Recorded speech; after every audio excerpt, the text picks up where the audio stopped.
হরে কৃষ্ণ, জয় শ্রীকৃষ্ণ। আমি দেখছো কাকরাজিৎ মন্দিরে পৌঁছে গেছি। আমার বাড়ি তো কাকরাজিৎ, সবাই তোমরা জানো, আমাকে চিনো, তোমরা সবাই দেখো। আমি এখানে মন্দিরে প্রতিদিন সন্ধ্যার সময় হলে চলে আসি, কারণ এখানে সন্ধ্যা আরতি হয়, তাই আমাকে ভালো লাগে।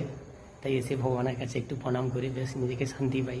মানুষ তো বলে শান্তি নেই, আরে শান্তি যে একে এলে তো আপনি শান্তি পাবেন নাকি। হরে কৃষ্ণ, জয় শ্রীকৃষ্ণ। তাই আমি মন্দিরের ভিতরটা দেখাচ্ছি।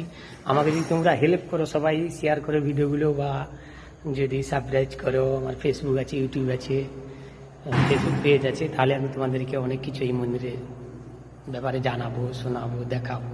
হরে কৃষ্ণ, জয় শ্রীকৃষ্ণ। তাই ভিতরটা একটু দেখাচ্ছি, তোমরা দেখো। কারণ শ্রীকৃষ্ণ চৈতন্য মহাপ্রভু এখন মন্দিরের ভিতরে আছে, গেটের ভিতরে, তাই ঠিক মতন দেখাতে পাচ্ছি না। তাই একটু পরে সন্ধ্যা আরতি আরম্ভ হবে। তাই দেখো কত ভক্তজনরা চলে এসছে। একটু পরে অনেক ভক্তজনরা এখানে চলে আসবেন। দেখতে আমার কীর্তন ভাই পৌঁছে গেছে।